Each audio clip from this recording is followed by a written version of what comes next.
Those of you who follow me on Facebook will have heard this story or read this story already, but I start this sermon with this story because I want to start with some good news before I have to get to the hard news, all right? Yesterday, I had just a remarkable conversation with a man who called and left a message here at the church and wanted to talk to somebody, and so I called him back and told me he was a man who 50 years ago, was sponsored by this congregation as this congregation welcomed Vietnamese refugees. And he was calling 50 years later because he just wanted to check in on us. I think also expressed some gratefulness for the work that we had done. We had this marvelous conversation, learned a lot about him and his family. He's married, he's got 2 kids, one's a doctor and one's a teacher, and he just had, why is he calling me? He's calling me, he's calling us because he had a sense of gratefulness. And he realized that who he was shaped by who others have been. So it was just a marvelous conversation, and I just wanted to highlight that before I have to get to the hard stuff. You got to love Jesus. I mean, he can be pretty blunt sometimes, and admittedly downright unsettling. What he says isn't always what you expect a religious leader to say. You expect a religious leader to talk about love, about getting along with all your family, going to marriage retreats, making the family the number one priority in your life. You expect him to have good family values and to encourage good family values. And you do not expect him to say something like this: "Whoever comes to me and does not hate his father and mother, wife and children, brothers and sisters, yes, and even life itself, cannot be my disciple." Well, that is some great news to preach on. Some rhetoric that makes me want to say, I want to follow Jesus. Luke tells us that as Jesus and his disciples were making their way to Jerusalem, large crowds were traveling with him. You got to get that. Large crowds. And as these large crowds made their way with him, he turns back to them and says, well, before you go too far with me, you got to realize some things. This may look like a popular gig. You may think this is all going to be fun, but know this: following me is a costly journey. After all, I'm heading to Jerusalem. And you know what happens in Jerusalem? The prophets are stoned and killed. You are going to have to do a cost analysis. Now, if you were going to build a building, you would figure out what's going to cost before you start working on it. And following me is going to be costly. Now, before we get too entangled with the cost, though, let's examine Jesus' dramatic and hyperbolic rhetoric. I do not want you to leave here without an appropriate understanding of the impact of Jesus' words. And such an understanding begins with grasping what hate meant in Jesus' day. You and I, we live in such an emotion-based culture. For us, both love and hate are understood emotionally. But for people of the shame-based culture that Jesus lived in, love and hate were not so much emotions, but actions. Now, I got to be honest with you, I cannot drum it up within me to emotionally hate my mother. I mean, she did some things that got on my nerves sometimes, but let's be honest, she gave me life, she nurtured me, and she's probably one of the primary reasons I am a pastor. I do not want to have negative, intense feelings toward her like I have toward mosquitoes, coconut, or miserable leaders who impose pain and oppression on their people. But I don't think that Jesus is inviting us into negative emotions. First, you need to get this. Jesus is trying to get our attention. Dramatic, over-the-top speech often gets our attention. My wife, in days gone by, when she wanted to get my attention, would use the adverbs always and never. You always, or you never. At first, I would literalize those words, and I would immediately get defensive. What do you mean, never? Just last night I did whatever it was. But once I understood that always and never were a rhetorical ploy to get my attention, I stopped being defensive. She was frustrated with me, and maybe rightfully so. And she wanted my attention. I don't think Jesus is necessarily defensive, but he definitely wants our attention. And he has gotten it. If I didn't preach on this text, I would not be dealing with the elephant in the room, because this is a very difficult text. He's gotten our attention. But he's gotten our attention not so that we might emotionally despise our families. To hate your family in Jesus' day was to do something that brought dishonor to your family. Early Christians brought dishonor to their families by joining the Jesus movement. Often when they joined the movement, they were turning their backs on their families. They had a new allegiance, and not having an allegiance to the family was a matter of shame for the family. Can you imagine the Smith family dealing with their neighbors whose son is not working on the family farm anymore?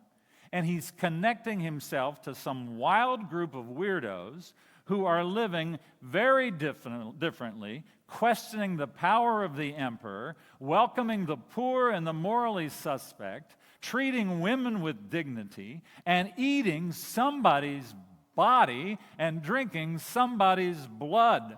What kind of parents would allow their children to get involved in such a movement? Clearly, they do not have authority over their kids. Jesus' point is that joining his movement might indeed mean struggle with the family. For him, family is not everything, as some people these days want to suggest. In fact, sometimes family may be the thing that gets in our way of moving forward in our discipleship of Jesus. The family sometimes has to be left behind in order for us to live more fully into our call to be the loving presence of Christ in the world. And let's today consider some of the ways that we might need to leave behind the family. First, some of us, and I know it's not all of you, some of us have lived in light of a family that abused or harmed you, or a family that certainly didn't affirm or nurture you. Some of us have been deeply wounded by our families, and we've got to name that, and we must move beyond the damage done to us. We've got to leave it behind. In the Jesus movement, the family doesn't have the ultimate power to define us. And I am very well of the fact that the family is the community that shapes our sense of worth more than any other community. And I fully grasp that the family is so instrumental in shaping who we are and how we view ourselves. But hear this loudly and clearly: they do not get the final say. Worth is a gift from God. And sometimes we have to leave behind the family that didn't trust that or didn't live it out. But let's be honest, some of us don't live in those kinds of families. Some of us had loving and nurturing families. Congratulations to us. But don't think that there isn't a leaving behind that we're called to. Sometimes, maybe just sometimes, family life was just too peaceful and too good. Sometimes we were too protected. Sometimes we weren't encouraged to go out on our own and explore the world by ourselves. We became a little wimpy, afraid of so many things. The nest was really comfortable, and we became very content with the nest. The world was calling us to get out of the house, to acquaint ourselves with the pain of others, to be discovered by a bigger world, but we didn't want to experience more. It was just too good at home. We didn't want to know more. Knowing more was just too threatening. To follow Jesus is to take the risk of getting out of the house. To follow Jesus is to enter the pain of the world. It is to show up to the funeral home, to the nursing home, to the hospital. It is to resist the temptation to not knowing what's going on in Gaza or Ukraine or the Sudan. It is to refuse to not see yourself as a part of a bigger world and a bigger calling. To follow Jesus is to refuse to bury your head in the sand. It is to leave behind the comfort and ease of the family and to be discovered by an amazingly big and sometimes unsettling world. As good as the gift of the family is, it can weigh us down, keep us from our best, keep us from freedom. It can entangle us. Our psychologist friends speak of enmeshment as a real threat for people in relationships, especially people in relationships in the family. We become too connected. We're always together, doing everything together, trying our darndest to make members of the family feel guilty if they're not showing up for what we think they ought to show up for. Families can become enmeshed systems. And frankly, when we become too enmeshed, we're not always at our best. We can be ruled by pettiness, resentment, and anger. I remember a family from the previous church that I served that was especially enmeshed. The parents and some of the grown-up kids all lived on the same block. So when I'd go visiting them, I'd never just get to visit with one because these family members would be coming in and out and in and out. And they would talk about how wonderful family life is. They just love the family. We're so committed to family. And you know what they did most of the time? They argued. They were so petty.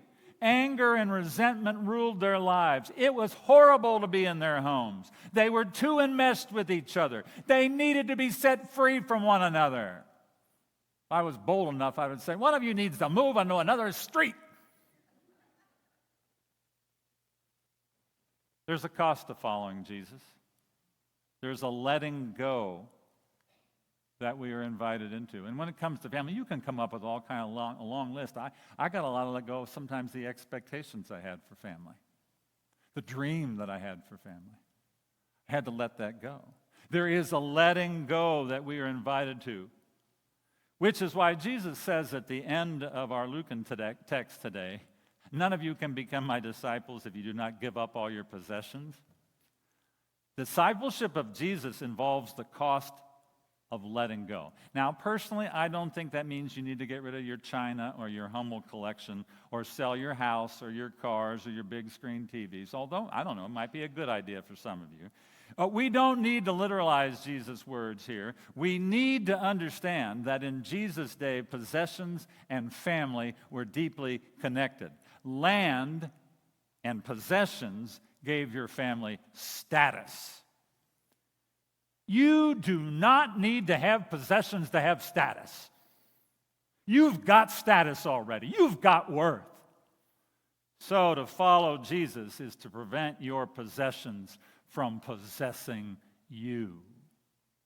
The call is to let go of their power over your lives. Letting go is very hard. It's costly. But it is the pathway to freedom. The church speaks of the so-called Paschal mystery, the movement from death to life. Jesus died, but then was raised from the dead.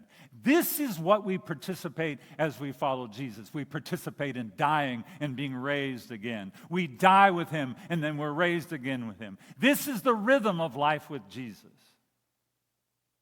And I'd love to have you all talk about this around dinner today. It strikes me that being set free from your families and their power over you may be the first step for being set free for your families. And being set free from the power of your possessions over you may indeed allow your possessions to become what they are really meant to be, gifts that don't run your life, but give you a pleasant life and enable you to be generous, the great gift of letting go.